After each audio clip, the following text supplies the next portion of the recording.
minha amiga, seja bem-vinda e bem-vinda para nossa aula de Tu B'Shvat, preparação para Tu B'Shvat. E, primeiro, como sempre, para a gente poder começar o nosso conteúdo de hoje, eu preciso agradecer de coração e de fundo da alma, primeiramente, todos que estão participando aqui nessas aulas, que estão cuidando da sua alma, você que está cuidando da tua alma, é muito importante. Eu agradeço que você está fazendo a sua parte, estudando, colocando sintonia entre você e o conhecimento divino através da Kabbalah, e assim você tem mais luz na tua vida, e quando você tem mais luz, o mundo é melhor. Então, obrigado porque você está aqui. E mais ainda, mais importante, claro, que são os doadores e doadoras da aula 21, que sem eles a gente não poderia estar aqui juntos fazendo isso, certo? Então, no momento que eu estou gravando para você, o YouTube me diz que nós temos 105 pessoas ao vivo, que inclusive esse número sempre está errado, é sempre muito mais do que isso. Aí depois você tem os cálculos que o YouTube faz, mas você vê, quando a gente termina a live, os números começam a subir. Então, a aula anterior, a gente atingiu mais de 1.300 pessoas. Eu digo, elas muito mais, porque depois eu peguei o vídeo da live e eu enxutei ele, assim, deixei ele mais curto e deixei uma versão não YouTube. Então, muito mais pessoas também assistiram depois, mas eu digo assim, saiba, você, doador e doadora, que você me ajudou a atingir mais, no mínimo, digamos assim, umas 2.000 pessoas, somente só com essa aula passada, que os feedbacks foram fantásticos, maravilhosos. E toda essa luz é tua. Passa através de você e toda a sua família, seus queridos, para os demais. Então, eu agradeço muito, que eu sempre digo, ganha, ganha, todo mundo ganha. Você ganha, eu ganho, os alunos ganham, todo mundo ganha uma oportunidade de receber e de compartilhar. Então, eu agradeço de coração. E agora que eu tenho a permissão de começar, depois de todos os agradecimentos e gratidão, vamos lá, gente. Então, eu estou na apostila, tá? Estou pressupondo que você conseguiu abrir a apostila, está nos acompanhando por lá. Mais uma vez, o link está na descrição do vídeo, caso você não esteja assistindo no nosso site. E eu vou continuar a partir da página 24 em diante, ok? No caso, aliás, até quero fazer um pequeno comentário. Eu quero voltar um pouco para a página 13 da apostila. E uma coisa que nós falamos na primeira aula é sobre o tetragrama regente do mês de Shvat, mês de Aquário, que é as letras do tetragrama Kei, Yud, Vav, Kei. Já a gente vai ver de uma forma mais organizada. Já falei isso em várias oportunidades e ocasiões, que nós temos o tetragrama, ele tem 4 letras, é o nome de Deus que representa o fluxo da divindade. Já a gente vai ver isso também melhor, mais graficamente. E se ele tem 4 letras, então você tem 16 formas diferentes de você conseguir colocar ele, digamos, em ordens diferentes, certo? Ou seja, tem 16 formas de você reorganizar as letras. Sendo que tem uma letra que se repete, a letra Rei, ela se repete, então isso acaba nos limitando para 12. Tem 12 combinações diferentes que você vai conseguir atingir com o tetragrama, tá bom? E cada mês tem o seu tetragrama regente, dos 12 meses que a gente tem ao longo do ano. O que é interessante é que a palavra Chodesh, em hebraico Chodesh significa mês. Chodesh tem a numerologia de 312. E 312 é exatamente 12 vezes Yud, Kei, Vav, Kei. Tá? Yud, Kei, Vav, Kei é 26. 12 meses vezes 26 dá 312, que é exatamente a numerologia de Chodesh. Também é a numerologia de uma outra coisa que veremos já já na nossa aula de hoje. Tá? Então, o tetragrama regente é Kei, Yud, Vav, Kei. E o grande mestre cabalista, o Rabi Yoshua Eichel de Apte, o chama também o Ohev Israel, o amador de Israel, falei bastante sobre ele na primeira aula, que também trouxe seus textos com tradução. De novo, primeira vez que a gente faz isso tudo, fico muito feliz de poder criar tanto conteúdo, assim, mais do que eu conseguir falar sobre isso, você tem também escrito. Então, para quem não está satisfeito com o que foi dito nas videoaulas, você também tem mais conteúdo ainda, com o resumo de tudo que falamos nas videoaulas e mais ainda na apostila, tá? De novo, acesso com muito amor e carinho, presente dos doadores e doadoras da 91. Então, Kei Yud Vav Kei. O Rabbi Yoshua Eshel Diapta, ele fala para a gente o seguinte: cada vez que a letra Rei ela vem antes do Yud ou antes do Vav, então isso denota julgamento. A ordem correta é Yud, depois Rei, depois Vav, depois Rei. Então, a ordem correta seria trocar aqui, né, entre Yud e Rei. E no caso, é o tetragrama regente do primeiro mês, o mês de Ares. Então, a gente vai ver mais sobre isso. No caso, estamos aqui gravando essa aula em Tu B'Shvat. Então, nós estamos há um mês e meio de Rosh Chodesh Nissan, da lua nova de Ares de Nissan. Se for um ano bissexto cabalístico, a gente tem 2 meses de peixes, e no caso estaremos há 2 meses e meio. No caso, na gravação desta aula, a gente está há 45 dias da lua nova de Ares. Okay? Tudo volta na sua ordem, Yud, depois Rei, depois Vav, depois Rei. Então, primeiro Yud, que representa a energia de misericórdia, depois Rei, que tem mais julgamento, mas aí é um julgamento adoçado. Depois Vav, que também representa uma energia de misericórdia e clemência divina. E mais uma vez, a letra Rei, que de novo é um julgamento mais adoçado. Quando primeiro vem o Rei e depois o Yud, ou primeiro o Rei e depois o Vav, no caso aqui, fala que temos um julgamento. Porém, a segunda metade do nome já está na ordem correta. Então, primeiro temos aqui Rei e depois Yud. Então, primeiro julgamento, depois clemência. E no caso, é o mês mais intenso. Mas, com a numerologia de Rei e Yud, Rei é 5, Yud é 10. Então, quanto que é 5 mais 10? 15. Então, ele fala que depois dos primeiros 15 dias, no caso, hoje, estamos no 15º dia do mês de Shvat, a energia começa a entrar na ordem correta, que temos depois Vav, ou seja, vem clemência e julgamento adoçado.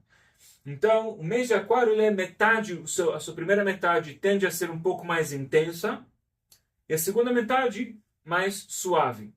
Engraçado que esse mês de Aquário, ele sempre é o mês oposto de Leão. E a gente tem a mesma coisa acontecendo no mês de Leão. Os primeiros 10, na verdade 11, quase 15 dias do mês de Leão, e são mais de julgamento. E depois, a outra metade do mês é mais clemência, e no caso, por outras razões, tá? Mas assim, no caso, o tetragrama regente de Leão é Kei Vav, Yud Kei. Então, mais uma vez tem Kei Vav, mas depois você vai ter Yud e Rei. Aí já fica assim uma ordem de, né, primeiro uma clemência, depois o julgamento. Então também é interessante assim como as coisas tem a sua simetria astrológica. Eu amo essas simetrias astrológicas. Então, gente, primeiro é bom para a gente saber que nós estamos, a partir desse dia em diante, quem estava sentindo um pouco mais de um peso, apesar de Aquário, para mim, pessoalmente, normalmente é o mês mais leve, mais gostoso, mas para quem está sentindo um peso, há de esperar que as coisas melhorem. Claro, depende de você melhorar. Né? Ou seja, todos nós, se a gente sente uma coisa que não está vindo de bom para mim, não está vindo de boas para mim, então eu preciso ver como eu fico mais de boas. Porque no final das contas, julgamento não é uma questão ruim. Julgamento é uma energia mais intensa. Mas para um tzadik, julgamento, na verdade, significa mais entusiasmo. É como eu já dei esse exemplo várias vezes. Eu acho que o Simon Sinek, um palestrante famoso no TED, ele fala isso, que uma pessoa pode sentir uma carga de adrenalina. Pode traduzir isso para um nervoso, um mal-estar, certo? Ele está ansioso, com uma situação muito estressante na sua vida. E o outro é um atleta que agora ele está para correr, fazer uma corrida de 100 metros, e ele está sentindo essa carga de adrenalina e ele se sente super energizado.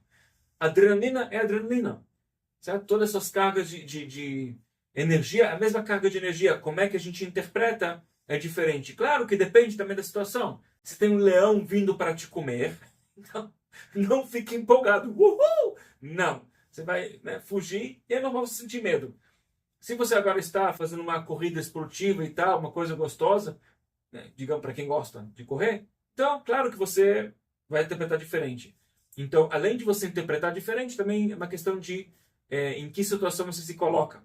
Então, quando nós estamos nos colocando em situações mais positivas e mais proativas, mesmo se tem um período mais de julgamento, a gente vai sentir mais energia de motivação, tá bom? Great.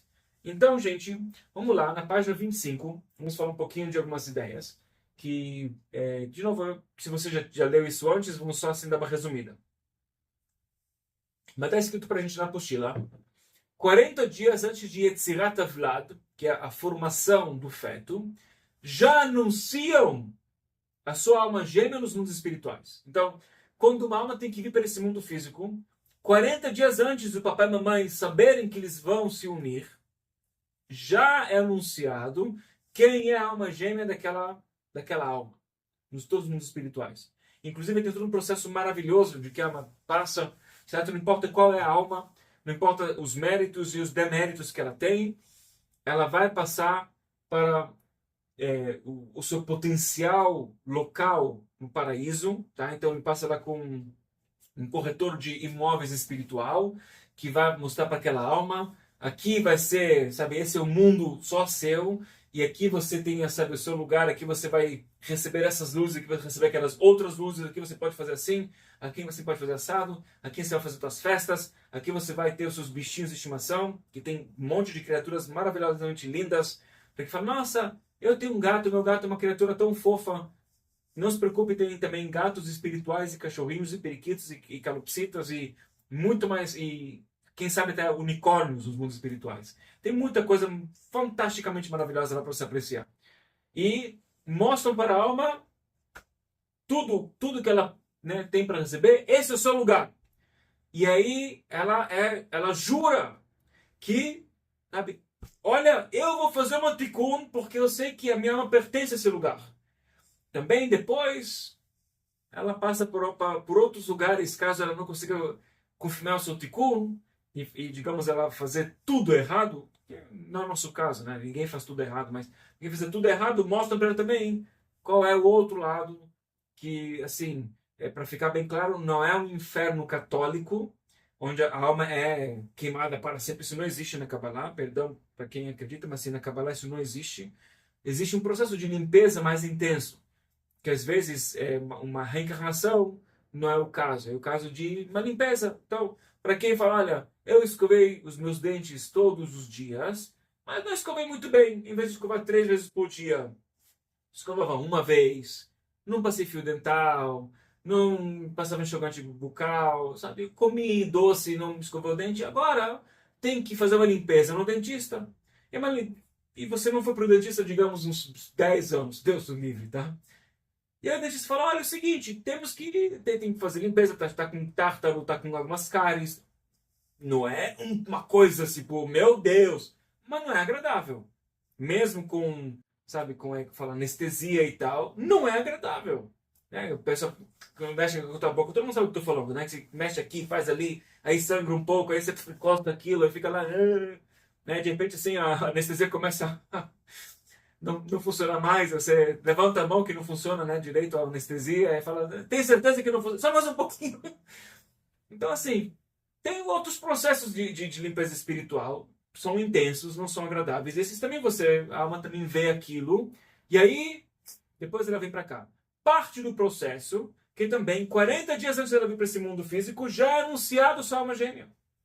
Então, a gente sabe que há uma grande discussão entre os cabalistas, que isso vem na Mishnah, se não me engano, de quando que o mundo foi criado. Porque a gente sabe que nós comemoramos Rosh Hashanah, a cabeça do ano, o início do ciclo anual na Kabbalah, no dia 1 de Libra. Mas Libra é o 7º mês. Porque a ordem dos meses na Kabbalah também, você tem Áries, no primeiro mês é Áries, Touro, Gêmeos, Câncer, Leão, Virgem, 7º mês é Libra. Então, a gente sabe que Adão e Eva nasceram no dia 1 de Libra. E sendo que eles são a semente espiritual de todos nós, então a gente sabe que o nascimento do mundo aconteceu no dia 1 do 7º mês. Mas então, o que acontece no primeiro dia do primeiro mês? O que aconteceu no primeiro mês? Certo? Tipo, não aconteceu nada? Então se fala, tem uma discussão entre dois cabalistas que no final das contas Um fala que foi no dia 1 de Nissan, 1 de Ares. O outro fala que foi no dia 1 de Tishrei, 1 de Libra. Qual dos dois? Como sempre, como se fala na Kabbalah, Elu ve'elu divrei Elokim chaim. Essas e essas são palavras divinas vivas. Os dois estão corretos. Um fala do nascimento espiritual, em potencial, no planejamento do pensamento divino. E o outro, no caso, o Rosh Hashanah, no primeiro dia de Libra, já quando as coisas se manifestaram de fato.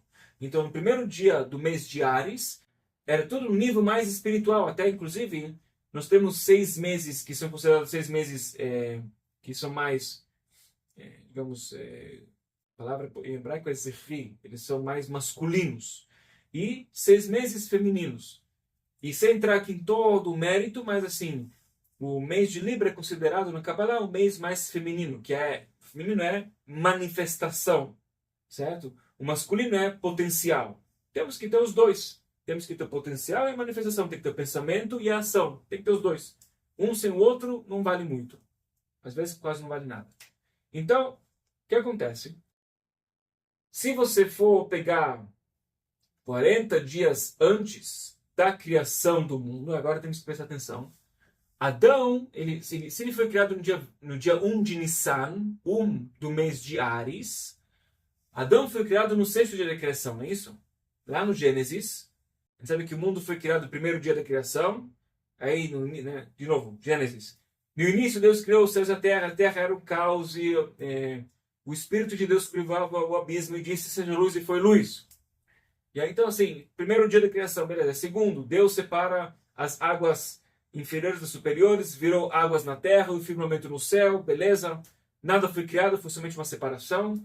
Terceiro dia da criação, falamos bastante na primeira aula, criação do mundo verde, etc. Temos o 4º dia, 5º dia, 6º dia, entre outras coisas também. O ser humano não é a única coisa criada no 6º dia, mas no 6º dia, Adão e Eva foram criados.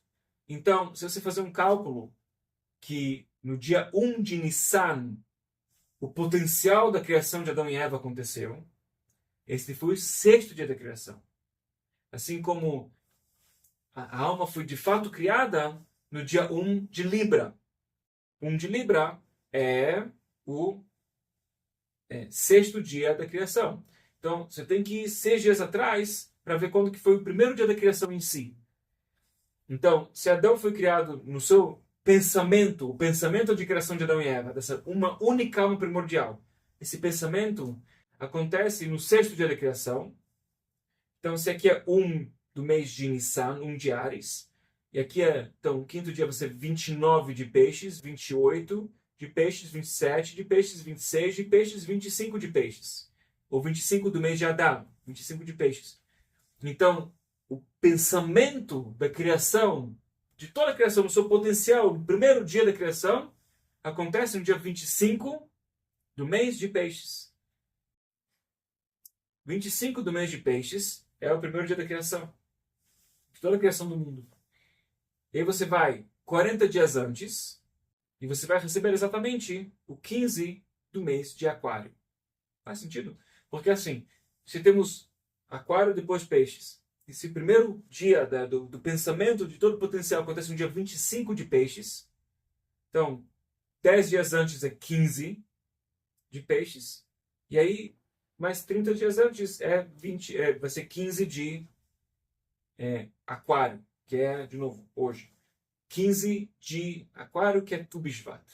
Então, 40 dias antes de toda a criação, já foi anunciado as almas gêmeas de todo mundo. Por isso também se diz que em Tu Bishvat há um certo potencial também de a gente poder rezar para a alma gêmea, para termos bons frutos, certo? Bons frutos físicos e bons frutos espirituais e bons frutos também alegóricos, figurativos, que são nossos filhos, né? Que, no final das contas, de novo, para quem quer ter filhos, mas para quem tem, né? Quem quer ter filhos e ainda não tem, ou para quem tem filhos, e claro, filhos, netos, bisnetos, né? Vai para quem tem tataranetos também está funcionando, que são parte dos nossos frutos. O que mais são os nossos frutos? Todos os nossos atos de compartilhar, nossas boas ações são também nossos frutos, certo?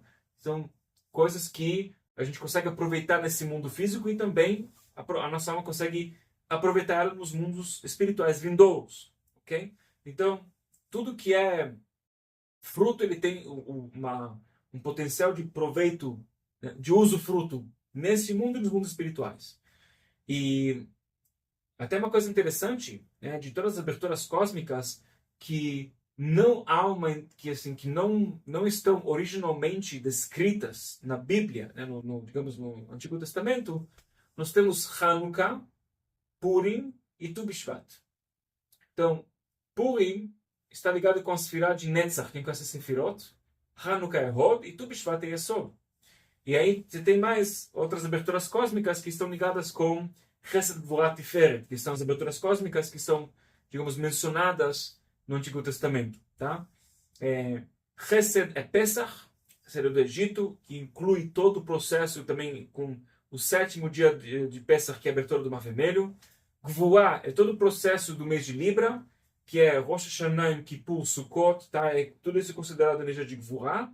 E Tiferet é a energia de Shavuot, a dádiva da Torá, quando em Monte Sinai os israelitas receberam essa energia da imortalidade através da ferramenta chamada Torá, que inclusive foi lá que fizeram um tikkun, digamos, de aquário, que falaram Na'aseh v'nishma, que é faremos e ouviremos. Fala, Deus, você quer me dar alguma coisa? Primeiro eu vou falar sim, depois eu ver o que se trata. A ideia estamos juntos. Então, muito interessante, né, como as coisas elas têm uma correlação, até, mais uma vez, já que no Monte Sinai foi uma correção aquariana de faremos e ouviremos, a energia de Tiferet. Quem conhece na Sefirot, Tiferet está alinhado com Yesod, que é Tu B'Shvat, que tem essa correção também. Muito bem. Então, gente, interessante que nada por acaso, que o Tu B'Shvat está no meio, está no núcleo de um período chamado Shovavim. É um período de 6 semanas. Tá? E a gente pode fazer um maravilhoso tikkun sobre cultos e circuitos sexuais. Tá? Então, também um período para fazer isso. Shovavim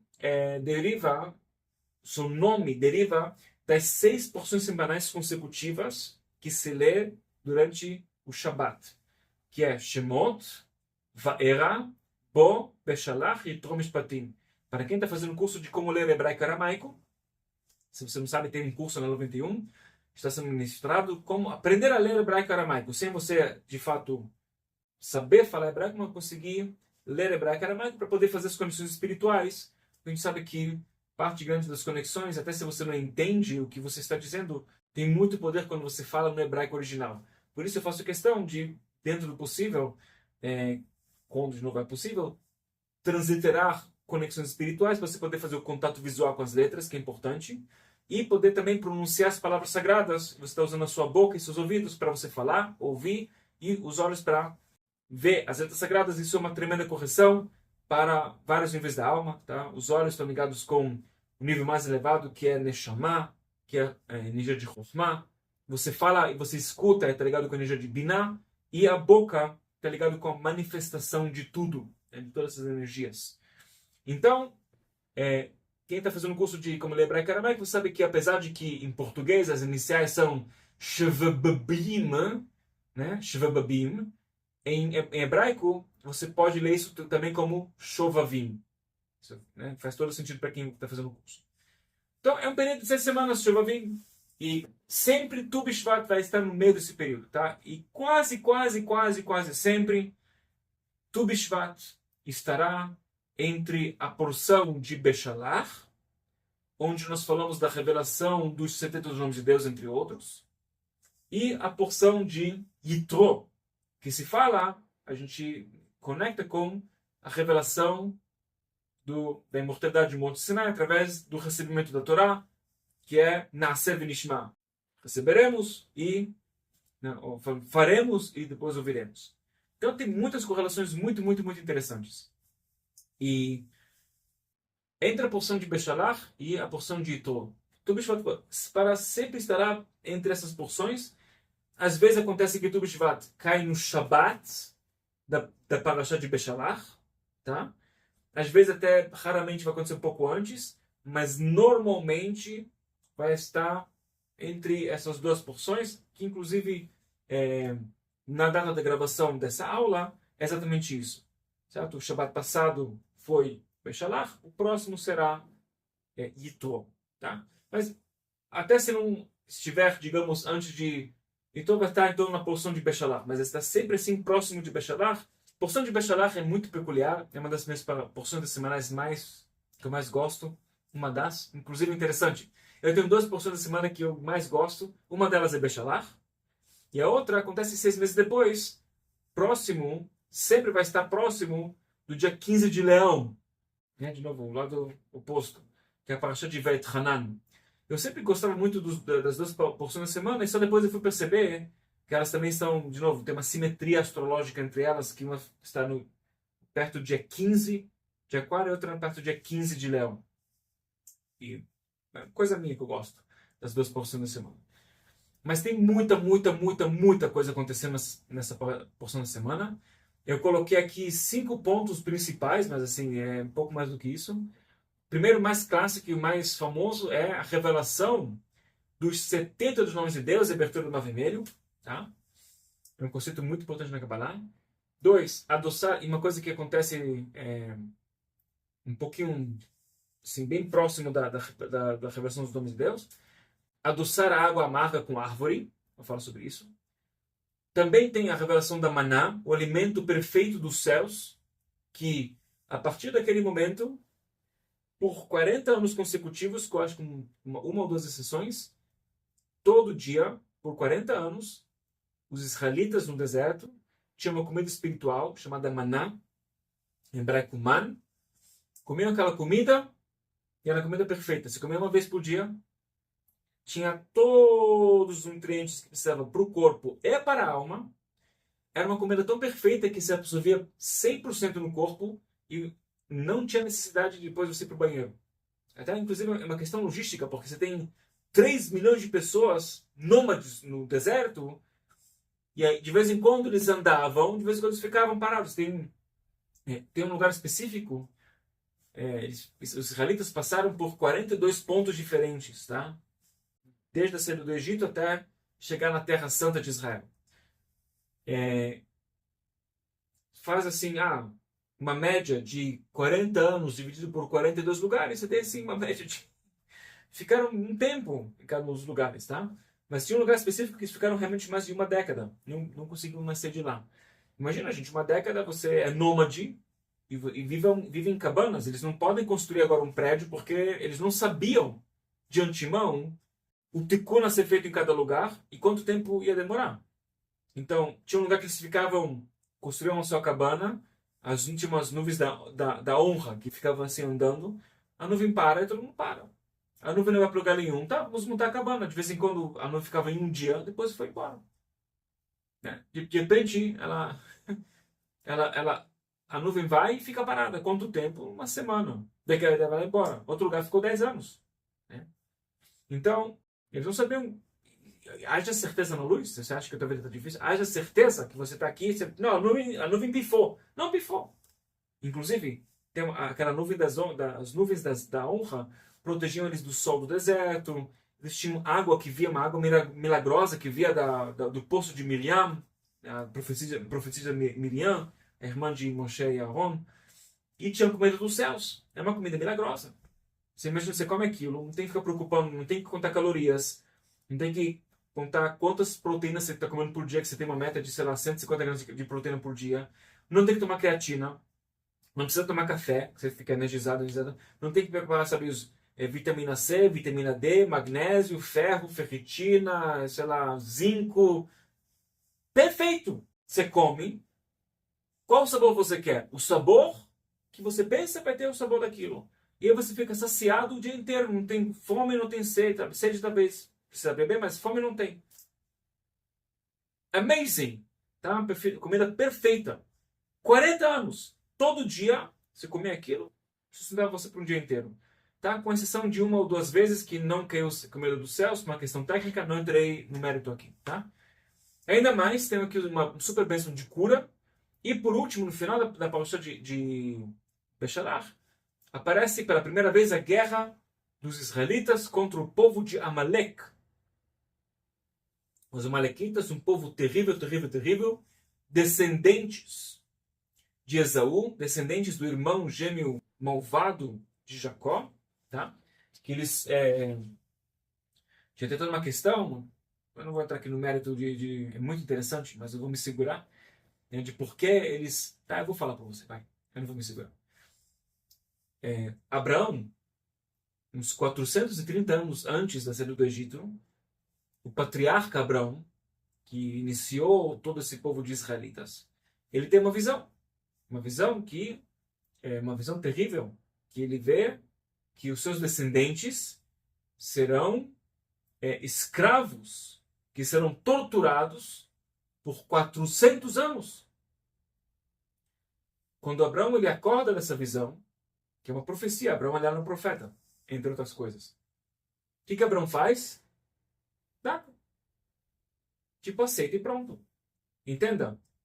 Quando Deus fala que vai destruir Sodoma e Gomorra, que tinha que ser destruída uma cidade horrível. Era todo mundo lá, 100% horrível. Não tinha um justo em Sodoma e Gomorra. Né? Tem uma expressão em hebraico, quando você quer procurar uma pessoa que faz a coisa certa num grupo que fez errado, você procura um justo em Sodoma. Não encontraram uma pessoa justa que vale a pena salvar a cidade. E Abraão foi lá, rezou e pediu, falou, Deus, você vai destruir a cidade. Se tiver 50 pessoas boazinhas, será destruir? E Deus fala, sabe o quê? Se eu encontrar 50, eu não destruo. Abraão faz o quê? Deus, só um segundinho. Desculpa eu atrapalhar e tal. E se tiver 45, né? Tipo, 50, 45. Vai destruir por 45? Deus fala, não destruir por 45. E Abraão fala, desculpa, só mais um minutinho, já que estou aqui com você, vou aproveitar. E se for 40 justos, você destrói a cidade? Eles falam, não destruir por 40. E se for 30? Também não. E se for 20? Também. E se encontrar 10 justos na cidade, você destrói? Eles falam, não destruir a cidade se tiver 10 justos lá. Apesar de tiver lá, sei lá, dezenas, centenas de milhares de pessoas perversissíssimas. Tá?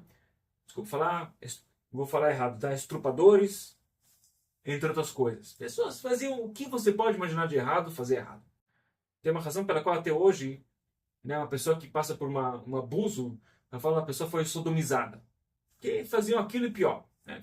Roubavam um do outro. É uma coisa terrível. Não tinha mérito de continuar. Aliás, já falei isso várias vezes. A razão principal pela qual eles perderam seu mérito, porque não importa tudo que eles fizeram de terrível, fizeram coisas absolutamente terríveis, mas a chave que virou para eles o julgamento para acabar com aquele lugar, que inclusive até hoje nada cresce lá, foi destruído até a sua essência. Qual foi o problema? Que eles proibiram fazer tzedakah. E aí eles falam, quando vocês proíbem revelar a luz de compartilhar, foi proibido e foi uma lei que foi proibido. Deus não fez nada. Mas aí a filha de Lot, a filha do sobrinho de Abraão, ela fez um ato de caridade com uma pessoa pobre lá, ela viu um sem teto, deu para ele uma comida, foi pega e mataram ela como? Passaram nela mel e deixaram as abelhas picarem ela, morrendo com picada de abelha, publicamente, claramente. Claro, antes, né? Seguraram ela estava bem humilhada, despiram ela, uma coisa horrível. Quando o ato foi manifestado, falou, ok, eles realmente estão vivendo de acordo com isso, isso aqui não tem continuidade, o que não é compartilhado, o que só recebe é buraco negro, não tem existência. E aí, eles mesmos criaram seu próprio decreto. Abraão vai lá e reza e luta por eles, vai que se encontra uma pessoa boazinha, sei lá, talvez se encontre alguém que vale a pena. Agora, Deus fala para ele, Luz fala para ele, Abraão, os seus filhos, os seus descendentes, os seus frutos serão escravos por 400 anos numa terra desconhecida. Em nome, eles serão torturados. O que Abraão fala? Tá certo. What?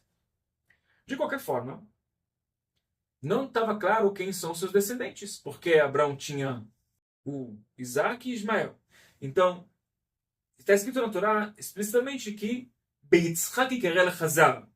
no Isaac será a sua semente. Então sabemos que Isaac, beleza. Isaac tem Jacó e Esaú. No caso, não estava claro qual dos dois descendentes serão realmente os seus filhos que estarão na escravidão. E aí tem um momento que o Esaú, ele quer matar o seu irmão, que é um cara maluco, bem malvado. E ele manda o seu filho. Esaú pega um dos seus filhos, um assassino treinado, chamado Elifaz, e que o Jacó tinha fugido, e fala, corre atrás do Jacó. Jacó já estava bem velho, já passou dos seus 60 anos de vida. Ele falou, pega ele lá, mata ele. Então, ele atinge o Jacó e fala o seguinte, perdeu o Playboy. Né? Se quer últimas palavras, o Jacó fala, olha, eu quero falar uma coisa para você, lembre que tem uma profecia do nosso avô, do meu caso, do seu bisavô, do meu avô, não está descrito quem vai ser o povo. Então, se você me matar, sem dúvida, eu não vou ter continuidade. Então, quem serão os escravos são os seus descendentes e os seus irmãos e todo mundo do legado de Esaú. Aí ele ficou assim, tá, ok, mas eu prometi ao meu pai que eu ia te matar, eu vou honrar meu pai. Então, o Jacó falou para ele o seguinte, tem um conceito chamado Ani Hashuv Kamet. Um pobre é considerado morto. Eu vou te dar tudo que eu tenho, tudo mesmo. Ele só ficou literalmente com a roupa no corpo, tá? Literalmente, deu tudo que ele tinha lá, tudo. Agora, eu sou absolutamente pobre, tudo que eu tenho agora é meu, e agora eu sou considerado morto. Pode voltar para o teu pai e contar para ele que eu te falei, que você não me matou porque, senão os descendentes de Esaú serão os escravos, e ainda mais, eu também dei tudo e estou considerado morto porque você não desrespeitou o seu pai. Olha o nível de haja cabala. E, de fato, quando terminou a escravidão, de 400 anos, toda aquela coisa, os descendentes de Esaú, no caso, os amalequitas, falaram, acabou! Vamos nessa! E a primeira coisa que eles fizeram começaram a correr. Falaram que eles correram 1.600 quilômetros. 1.600 quilômetros. Fizeram isso em umas semanas, que foi desde a saída do Egito até a abertura do Mar Vermelho. Um pouco depois, acho que foi assim, 10 dias, uma coisa assim, mas eles correram o equivalente de uns 160 quilômetros por dia. Só para... Imagina o ser humano que corre atrás só para matar, que agora dá para matar. Por quê? Porque há 400 anos atrás, o nosso tataravô Esaú quis matar o tataravô deles, Jacó. Nível de loucura. Se fala que os amalequitas, né, tem uma alegoria em relação a eles, que é o Amalek? O Amalek estava disposto a correr 1.600 quilômetros para cometer suicídio, desculpa falar, para pular dentro de uma bacia com água fervendo, e ele se morrendo, ele vai cometer suicídio, mas ele morrendo, cometendo suicídio, ele vai esfriar a água está fervendo, agora esfria um pouco a água, porque a temperatura para queimar aquele cara foi usada, né? Então ele baixou um pouco a temperatura através de se queimar na bacia. E depois estavam dispostos a correr 1.600 quilômetros para pular na água fervendo para esfriar um pouco a água. Qual é a analogia, a alegoria? Que naquele ponto os israelitas estavam fervendo com luz. O seu nível de disponibilidade, de desejo, de ansiedade, de tudo que você pode imaginar, de desejos e luxúrias, tudo era só para luz. 100% fervendo para a luz. Apaixonados, literalmente, pela luz. E aí vieram os amalequitas dispostos a ser uma guerra. Eles sabiam que eles tinham uma chance grande de morrer. Sabiam que os israelitas são um povo abençoado. E eles eram, inclusive, grandes astrólogos. Tá? Os únicos que eram permitidos a lutar eram somente aqueles aquele dia que eles iam sair para a guerra, que é uma batalha que demorou um tempo. Então, naquele dia era o aniversário do Amalequita, porque sabe que o aniversário da pessoa é um dia que ele tem, Hamazal Meirlo, a sua fortuna ilumina para ele. De novo, de acordo com a data cabalística. Se você nasceu no dia 27 de fevereiro, é muito legal, mas é uma data, digamos, mais segue um ciclo solar, a gente segue um ciclo lunar solar, que é o cabalístico, que ele é um pouco mais preciso energeticamente falando. Então, eles mandavam pessoas sabendo que naquele dia eles não conseguem ser mortos. De fato, não conseguiram matar eles. Os soldados do Amaleque não conseguiram, eles foram somente danificados, mas não dava para matar, que é o dia da sorte deles. Até para quem conhece um pouco a Bíblia, quando Moshe ele fala para Josué para sair para guerrear contra os amalequitas, ele fala Bechal al-Anashim, escolhe pessoas, que pessoas cujo dia de hoje é o aniversário deles, para que eles também tenham a sorte, que eles entenderam já que são pessoas que tinham um negócio espiritual assim bem evoluído, usavam todas as ferramentas espirituais para o mal. Então, o que a gente vai deduzir daqui e por que tudo isso é relevante para a sua vida? Então, primeiramente, a revelação dos 70 nomes de Deus, que está em correlação, está sempre nesse período de Tu B'Shvat, porque se Tu B'Shvat acontece antes do Shabat de Beshalach, então, em Beshalach, toda essa energia se manifesta. Se Tu B'Shvat acontece depois, logo nos dias que vem depois do Shabat de Beshalach, então o Shabat de Beshalach é a semente energética que vai abençoar toda a abertura cósmica de Beshalach. Tá? E, de novo, quase sempre acontece entre Beshalach e Tro, a porção da semana que fala da revelação da imortalidade.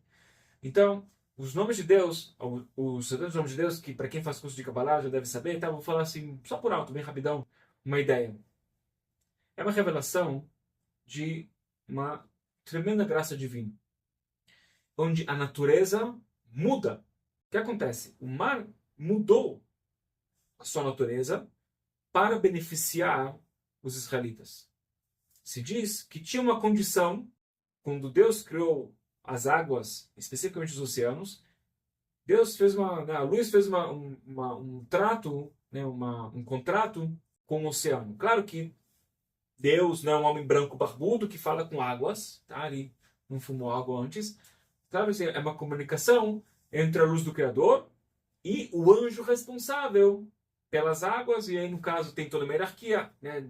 Tem o anjo responsável das águas, e tem o anjo debaixo dele, o anjo responsável dos oceanos, e dos rios, e dos mares, tem toda uma questão assim.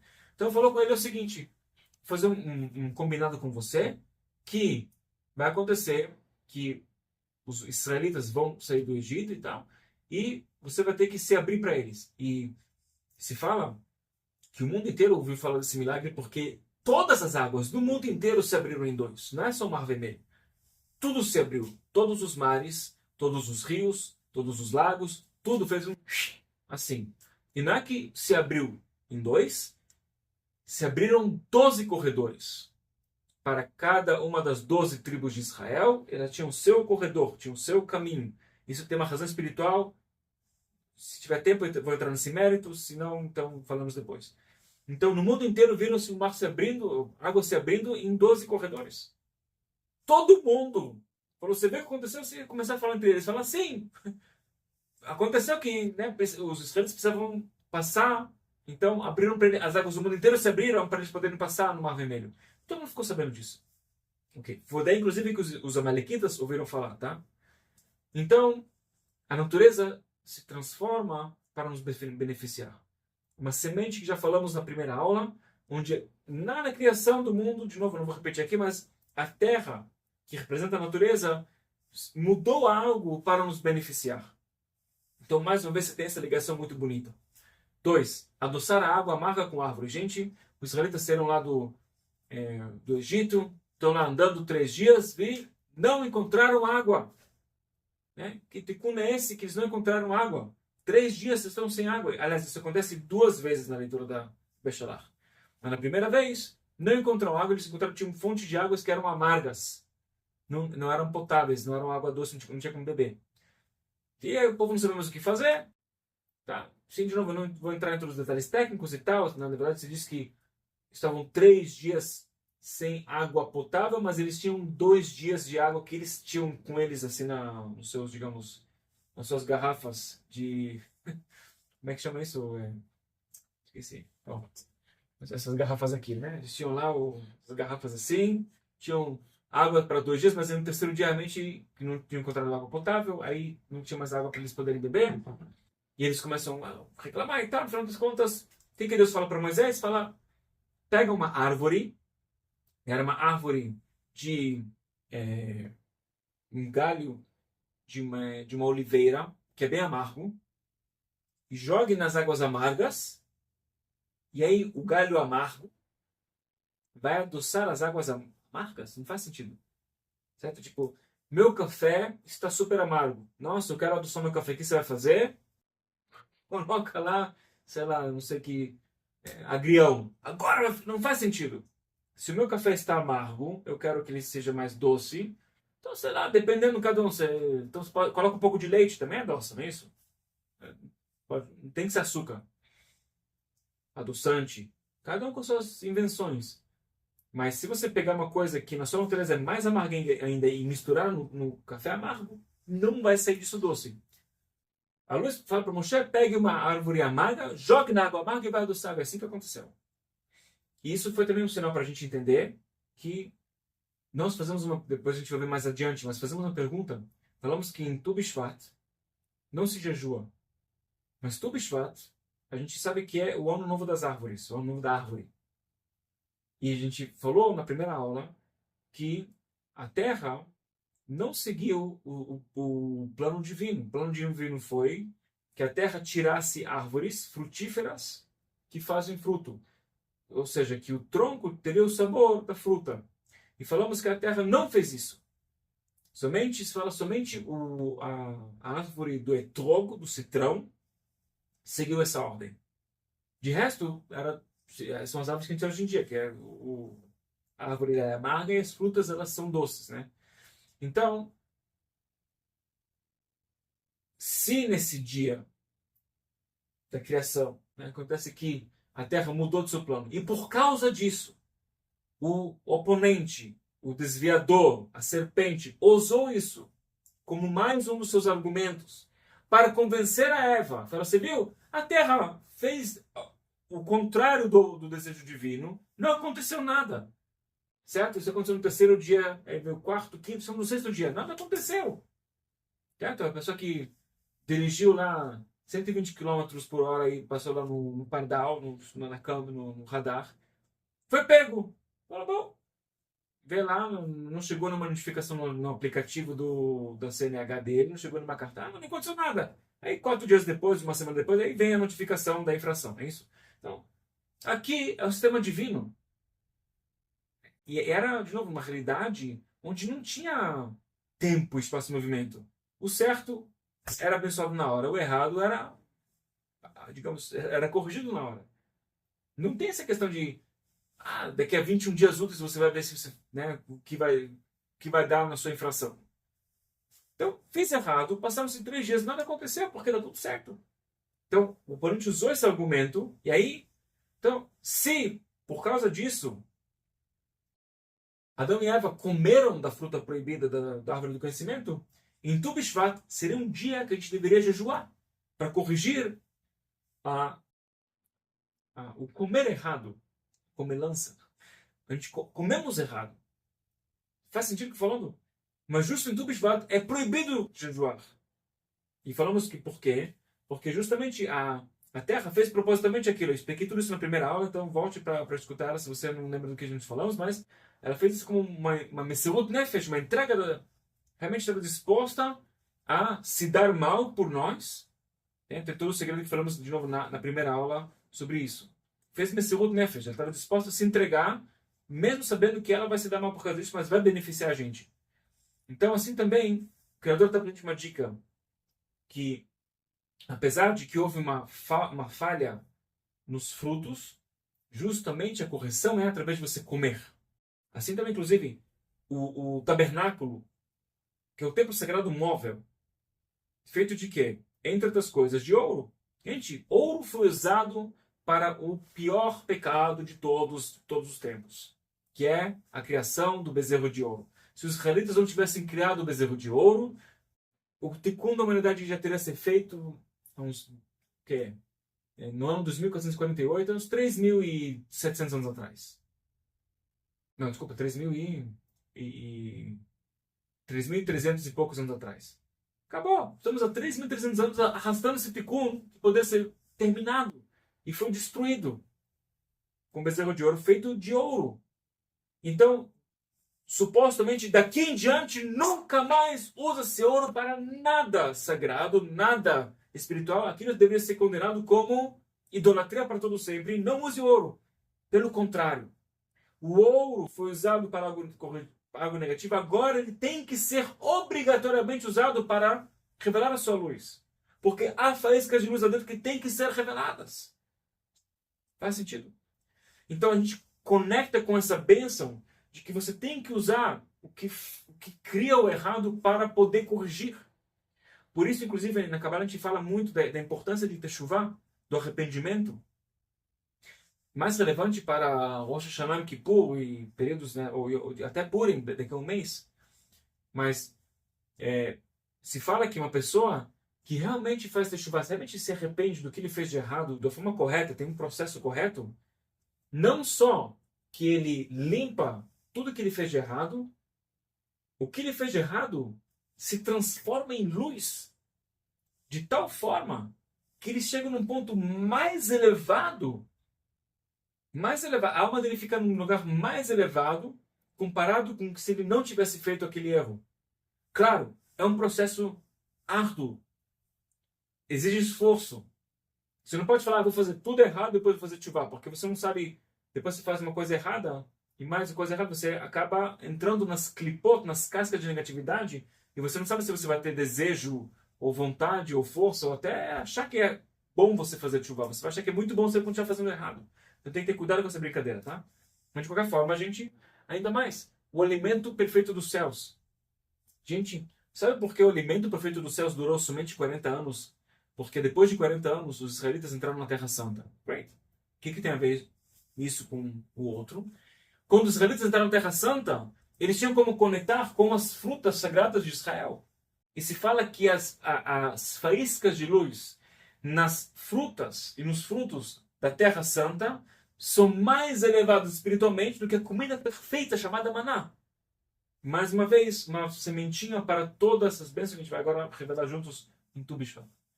Cura, tem uma tremenda revelação de cura na porção de Beshalach. E sabemos que parte grande das enfermidades do ser humano, do ponto de vista cabalístico, inclusive até da ciência, que você pode imaginar, todos os lados, se você olhar, seja os mais espirituais, seja a medicina moderna, chinesa, japonesa, hindu, todos concordam que parte grande da nosso estado de saúde, para o bem ou para o melhor, depende da nossa alimentação, certo? E, claro, para ficar assim, eu não digo que você deve comer isso e ser saudável, né? Se você comer só essas frutas aqui, você sem dúvida não será saudável. Mas tem que comer a alimentação correta. Tem uma dieta, que Steve Jobs, inclusive, se fala que ele seguia essa dieta, que são pessoas que são frutíferas, não sei, fruitarians, comem só frutas. É muito perigoso, tá? É uma dieta muito perigosa. Quem segue essas dietas, começa a ter deficiência gravíssima em tudo que você pode imaginar, porque quase que não tem proteínas, assim, não faça isso. Mas é uma semente, uma ideia, de novo, a gente quer plantar uma sementinha de assegurar que daqui em diante tudo que a gente come traga para, assim, que a gente faça a correção necessária para que isso traga cura para o nosso corpo e para a nossa alma. Claro, você não pode falar, gente, aprendi as kavanot sagradas de como comer. Agora posso comer pão com Nutella o dia inteiro com pizza. Que vou levar as faíscas de luz da Nutella, porque a minha alma tem conexão com Nutella, só pode ser. Né? Isso desculpa, não é a tua alma, é o teu oponente que está conectado com Nutella. Claramente nós queremos elevar faíscas de luz de comidas que são naturalmente saudáveis e não esse, perdoe eu falar, o lixo processado que tem por aí. Claro, de vez em quando pão com Nutella é legal, tá? Sem neura. Cada um sabe o que ele pode, o que não pode, cada um sabe quando ele deve restringir e quando também pode comer um brigadeiro, um doce, gente, né? Ninguém está vivo dessa vida. Pode ver tua vida. Mas, de forma geral, temos que seguir uma alimentação que ela é saudável. E aí, de novo, cada um tem que saber o que é certo para ele. Mas, no caso, também temos que fazer nosso esforço espiritual para segurar que nós estamos elevando as faíscas de luz. Isso ajuda a alimentar a alma e também trazer mais cura para o corpo. E por último, gente, a guerra contra Amalek, a Messirut Nefesh, a entrega da alma dos Amalequitas para... Desculpa, gente, para mim, só é a semente do terrorismo. Certo? Tem terrorismo de pessoas que estão dispostas a se explodir no lugar. O importante é que ele vai morrer numa teia. Eu não posso imaginar como é que é terrível morrer explodido, mas o importante é que ele mate mais pessoas com ele. Certo? Então, é a semente de toda essa, né, desse terrível terrorismo que a gente vê até hoje em dia. Por quê? Porque isso só mostra pra gente a potencial escuridão, mostra o potencial luz em contrapartida, né? A tremenda luz pode se revelar quando a gente entra em estado de Messirut Nefesh. Porque como é que o Mar Vermelho se abriu? Os israelitas, eles meditaram os nomes de Deus, fizeram um cavalo, tudo isso está correto. Mas no final das contas, alguém entrou na água. Eu acho que todos nós devemos conhecer a história do Nachshon ben Amminadav, Mariano, bem corrigido. Falou, está escrito na Torá. Deus fala para Moisés que ele vai fazer agora, Mar Vermelho, tá, não sei o que, farol está atrás da gente, vai nos matar, papapá. O que Deus fala para Moisés? Da beira de Israel, vai fala para os israelitas para irem. Vai estar remet matcha, um teu lemo, fala, você pega o teu cajado, levante ele para o mar e abre o mar. Mas primeiro a luz fala, entra! Então todo mundo ficou parado. Nachshon ben Amminadav entrou na água, andou. A água chegou até aqui, até o nariz. Não aconteceu nada, ele continuou andando. A água cobriu ele por completo, continuou andando. Acabou o ar, continuou andando. E só quando estava para respirar água, o mar se abriu. Messirut Nefesh, que parte do nosso processo de evolução espiritual, temos que fazer Messirut Nefesh. Parte grande, eu diria assim, 80-20, né? Pareto. 80% do nosso trabalho espiritual, na minha humilde opinião, isso não é nenhuma cabala que eu escutei no lugar, é uma conclusão minha, baseando-se na árvore da vida, e conceito de Pareto e tal, mas no final das contas, eu diria 80% é lógica. Lógica, emocional, motivação correta e lógica. Estudar, aprender, seguir, questionar, não faz sentido para aprender um pouco mais, revisar o conteúdo. Né? Mas 20% tem que ser, cara, não faz sentido, não entendi, não sei. Vai, faz. Ah, mas quem disse? Agora não tem respostas, agora não é o momento de você questionar e se sim, se não, e se Deus me ama, se Deus não me ama, agora você tem que fazer. 20%, na minha humilde opinião, faz. E se você não consegue fazer 20%, faça 1%. Mas tem que ter um percentual de fazer, porque senão o resto nunca vai funcionar para você. Eu falo de experiência própria e todas as pessoas que eu não conheço um ser humano que aderiu à espiritualidade e falou, sabe, eu vou questionar tudo e vou fazer só o que faz sentido para mim, a vida dele é ali. Não, tem momentos que você tem que pular, dar um passo para frente. Eu não estou vendo lá a ponte invisível do Indiana Jones, que está assim as costas para uma montanha e tem assim para ficar em pé e o resto é abismo. Não tem mais o que fazer. Você pisa e pronto, tem uma ponte invisível, você tem que pisar. Senão você não tem o que fazer. Ok? Então, tem essa parte também. E eu acho muito, muito bonito como tudo isso está imbuído na Parashá, que ela ou manifesta Tu Bishvat ou é a semente de Tu Bishvat. Ok? Então, no caso, você vai encontrar bastante informações. Tudo que eu falei aqui, praticamente na apostila, páginas 26, 27... Tá? E agora vamos para a página 28 e vamos começar a resumir. A gente vai partir para nosso suceder Tu Bishvat. Então, gente, uma coisa muito bonita, porque se diz que o Tu Bishvat é o Rosh Hashanah La'ilan, o ano novo da árvore, no singular, certo? Falamos também sobre isso na primeira aula. Então você tem aqui umas numerologias bem bacanas. Tem 1, 2, 3, 4 palavras, cuja numerologia é 91. Tem muitas mais palavras em nome de Deus, cuja numerologia é 91. Eu coloquei aqui só os principais. mais relevantes para nós. O primeiro que é Ilan. Ilan significa árvore. E você vai ter um cálculo, 1 mais 10 mais 30 mais 50, está na apostila, é exatamente 91. Ilan, mesma numerologia da palavra ma'achal. Ma'achal é comida. Tá? Ma'achal é comida, que, de novo, numerologia 91. Mesma numerologia da palavra malach, malach que é anjo. Mesma numerologia da palavra amém, que é assim seja. Então, nós explicamos no módulo 2 de Kabbalah, também aqui eu trouxe para você um pedacinho de um dos slides da apostila do curso chamada Kabbalah da Fortuna, tá? Por isso que está aí esse título. Temos um nome de Deus, o tetragrama Yud Kei Vav Kei, cujo a numerologia dele aqui é 26, né? 10 mais 5, mais 6 mais 5. Então 10 mais 5 é 15, mais 6 é 21, mais 5 é 26. Tem um outro nome de Deus que representa Malchut, a manifestação, o recipiente que segura tudo, cujo nome de Deus é Aleph Dalet Nun Yud, né? Ou também conhecido como Adonai. Aleph é 1, Dalet é 4, Nun é 50 e Yud é 10. Então, 1 mais 4 é 5, 5 mais 50 é 55, 55 mais 10 é 65. Então, tem o nome de Deus 65, o nome de Deus 26. 26 representa, de novo, esses 6 atributos principais divinos, ok?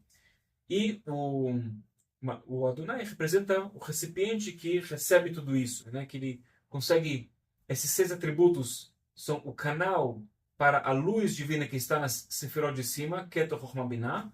Keter Chochmah Binah, nosso ponto de vista, resumindo muito, simplificando e generalizando muito, essas 3 Sefirot de cima representam a luz para a gente. É a luz destilada. Que a luz infinita não significa nada para mim. Infinito eu não tenho como conter o infinito. Mas, aqui é o armazém da luz que eu já consigo interagir. Essas 6 Sefirot representadas pelo tetragrama, Yud Kei Vav Kei, são um canal que ele consegue trazer essa luz poderosíssima através desse canal de uma forma que, de novo, me ajuda a processar.